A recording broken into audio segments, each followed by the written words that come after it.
A vida feliz. Sêneca. Obrigado por visitar o canal. Se puder, por favor, curta, comente, compartilhe e se inscreva no canal. Obrigado. Audiobooks Reserva Cognitiva.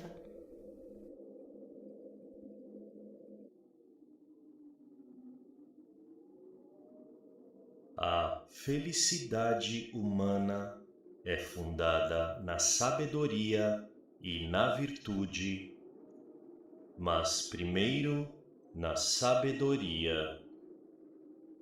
Assumindo que a felicidade humana se baseia na sabedoria e na virtude, trataremos desses dois pontos na ordem em que se encontram.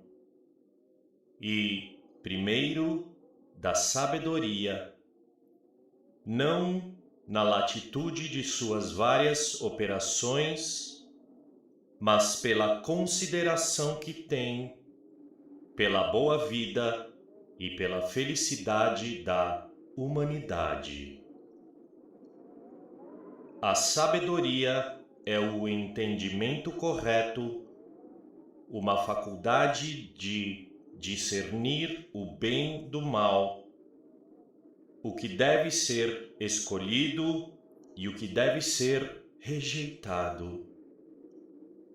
Um julgamento baseado no valor das coisas e não na opinião comum sobre elas.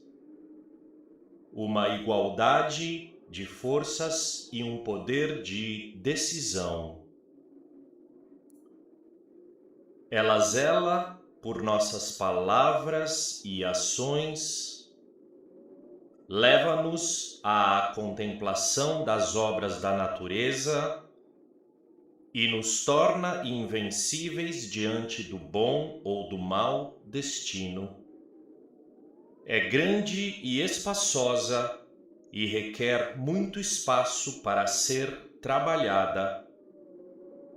Vasculha o céu e a terra, tem por objeto coisas passadas e futuras, transitórias e eternas.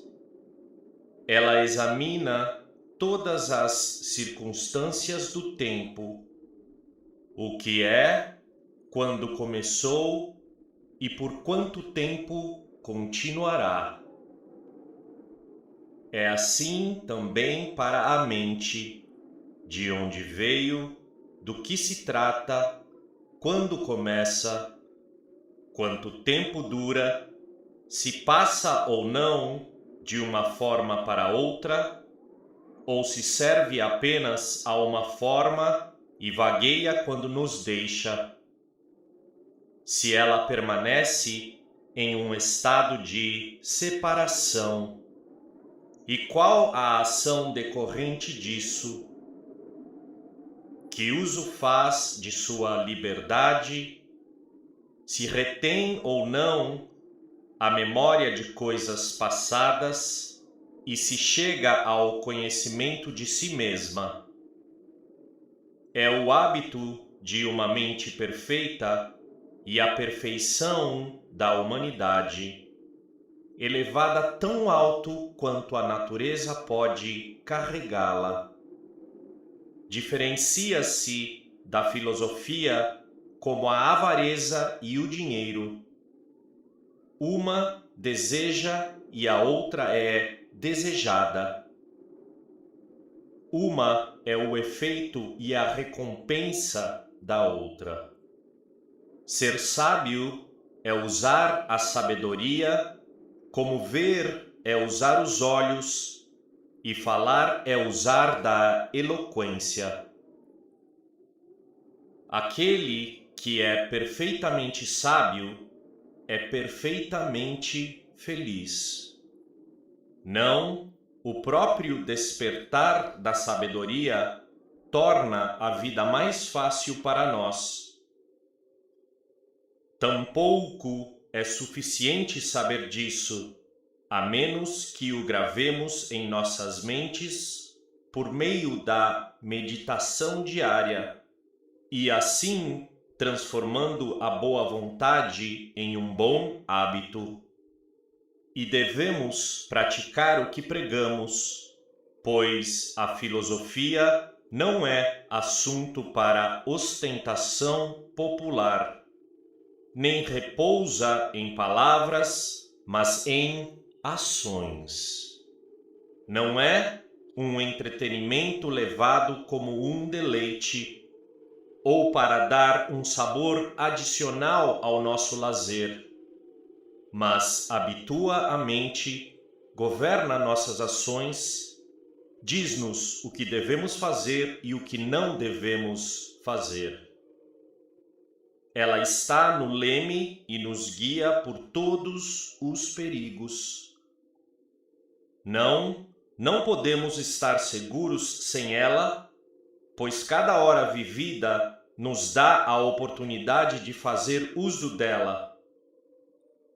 Informa-nos em todos os deveres da vida: piedade para com nossos pais, fé para com nossos amigos, caridade para com os miseráveis, julgamento nos conselhos.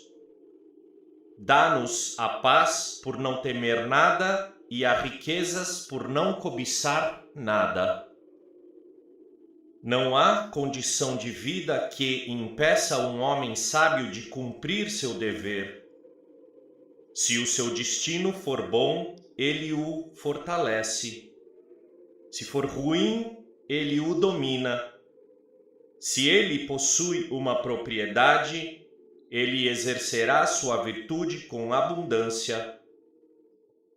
Se não tiver nenhuma, o fará na pobreza.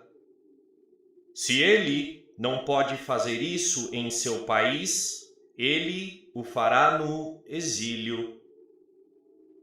Se ele não tem condições para o comando, ele o fará no ofício de um soldado comum. Algumas pessoas têm a habilidade de recuperar o mais feroz dos animais. Farão um leão abraçar seu cuidador, um tigre beijá-lo e um elefante se ajoelhar diante dele. Este é o caso de um homem sábio nas mais extremas dificuldades. Que nunca sejam tão terríveis em si mesmas, quando chegam até ele uma vez, são perfeitamente domadas. Aqueles que atribuem a invenção da lavoura, arquitetura, navegação, etc., a homens sábios, podem porventura estar certos, que foram inventados por homens sábios como homens sábios. Pois a sabedoria não ensina nossos dedos, mas as nossas mentes. Tocar e dançar, armamentos e fortificações eram obras do luxo e da discórdia. Mas a sabedoria nos instrui no caminho da natureza e nas artes da unidade e da concórdia. Não nos instrumentos, mas no governo da vida. Não para nos fazer viver apenas, mas para vivermos felizes. Ela nos ensina quais coisas são boas, quais coisas são más e quais apenas aparentam ser uma coisa ou outra, e a distinguir entre a verdadeira grandeza e a falsidade. Ela limpa nossas mentes de impurezas e vaidade. Ela eleva nossos pensamentos ao céu e pode nos levar ao inferno. Ela discorre sobre a natureza da alma, seus poderes e faculdades. os primeiros princípios das coisas, a ordem da providência. Ela nos exalta das coisas corporais às coisas incorpóreas e recupera a verdade de tudo. Ela busca a natureza, regula a vida e nos diz que isso não é suficiente para Deus a menos que lhe obedeçamos.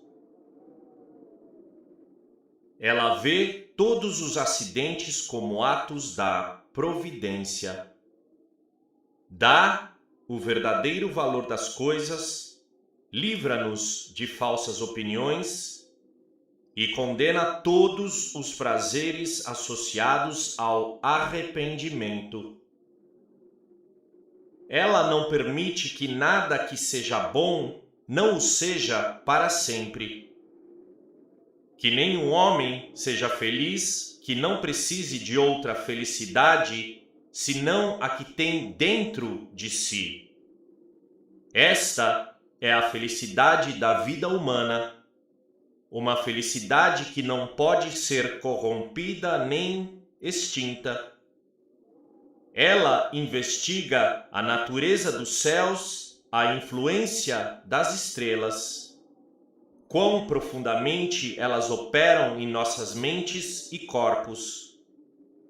Quais os pensamentos que, embora não formem nossos modos, ainda nos elevam e nos dispõem para coisas gloriosas. Todos concordam que a razão correta é a perfeição da natureza humana e a sabedoria apenas o seu ditame. A grandeza que surge dela é sólida e inabalável.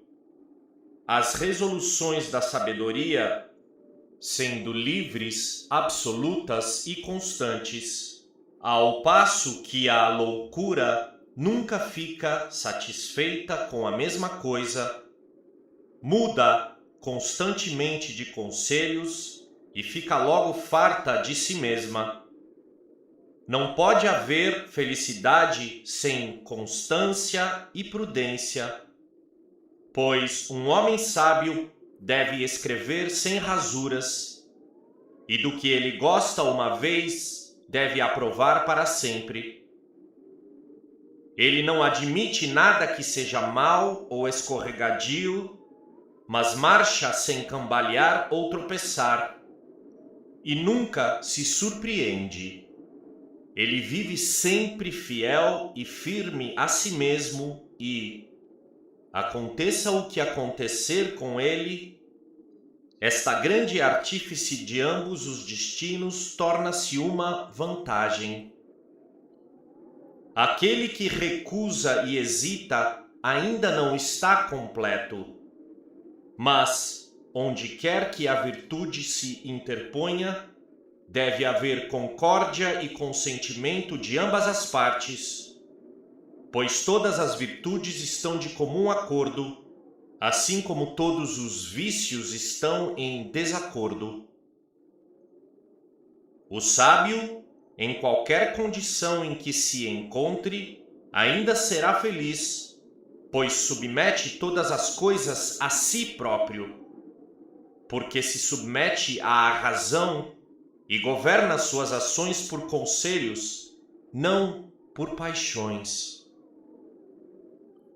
Ele não é abalado pela grande violência do destino, nem com os extremos do fogo e da espada, ao passo que um tolo tem medo de sua própria sombra e se surpreende com acidentes ou doenças, como se todos estivessem dirigidos para ele.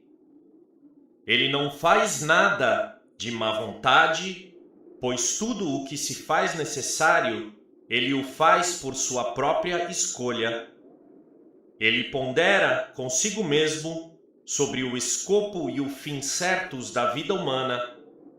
Ele segue o que o conduz pela vida e evita o que pode atrasá-lo. Ele está contente com sua sorte, seja ela qual for, sem desejar o que não tem, embora entre os dois ele preferisse ter abundância a desejos. O grande negócio de sua vida, como o da natureza, é realizado sem tumulto ou barulho. Ele não teme o perigo ou o provoca, mas por sua cautela, não por falta de coragem.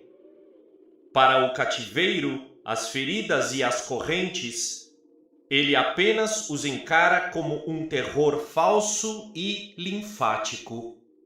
Ele não finge para passar por tudo o que aceita fazer, mas faz bem o que decide fazer. As artes são apenas criadas, a sabedoria está no comando e, onde a matéria falha, a culpa nunca é do trabalhador. Ele é cauteloso nos casos duvidosos, na prosperidade é temperado e é decidido na adversidade, ainda fazendo o melhor em todas as condições e aproveitando todas as ocasiões para torná-las úteis ao seu destino. Alguns acidentes podem ocorrer, que confesso que podem afetá-lo, mas não o derrubar, como as dores corporais, a perda de filhos e de amigos, a ruína e a desolação da pátria de um homem. Somente alguém feito de pedra ou de ferro para não ser sensível a essas calamidades. Além disso, não seria virtude suportá-los se um corpo não os pudesse sentir. Existem 3 graus de proficiência na escola da sabedoria. Os primeiros são aqueles que a enxergam, mas não estão à sua altura. Eles aprenderam o que devem fazer, mas não colocaram seu conhecimento em prática. Já passaram do risco de uma recaída, mas ainda têm os sintomas da doença, embora estejam fora do perigo dela. Por doença, entendo uma obstinação no mal ou um mau hábito que nos torna excessivamente ávidos por coisas que ou não são muito desejáveis ou ainda totalmente indesejáveis. Os do segundo tipo são aqueles que sujeitaram seus apetites por um período, mas ainda temem recuar. Um terceiro tipo são aqueles que estão livres de muitos vícios, mas não de todos. Não são cobiçosos, mas talvez sejam coléricos. Nem luxuriosos, mas talvez ambiciosos. Eles são firmes o suficiente em alguns casos, mas fracos o suficiente em outros. Há muitos que desprezam a morte, mas ainda assim se encolhem de dor. Há diversidade nos sábios, mas não há desigualdades. Um é mais afável, outro mais pronto, um terceiro fala melhor. Mas a felicidade em todos eles é idêntica. É nesse, como nos corpos celestes, que existe certo estado de grandeza. Nos assuntos civis e domésticos, um homem sábio pode necessitar de conselhos, como os de um médico, de um advogado ou de um consultor. Mas, em assuntos maiores, a bênção dos homens sábios repousa na alegria que eles obtêm na comunicação de suas virtudes. Se nada mais houvesse nele, o homem se dedicaria à sabedoria, porque ela o acomoda em perfeita tranquilidade de espírito.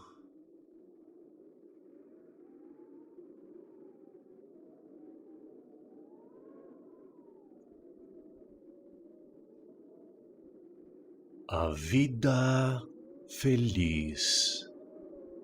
Sêneca.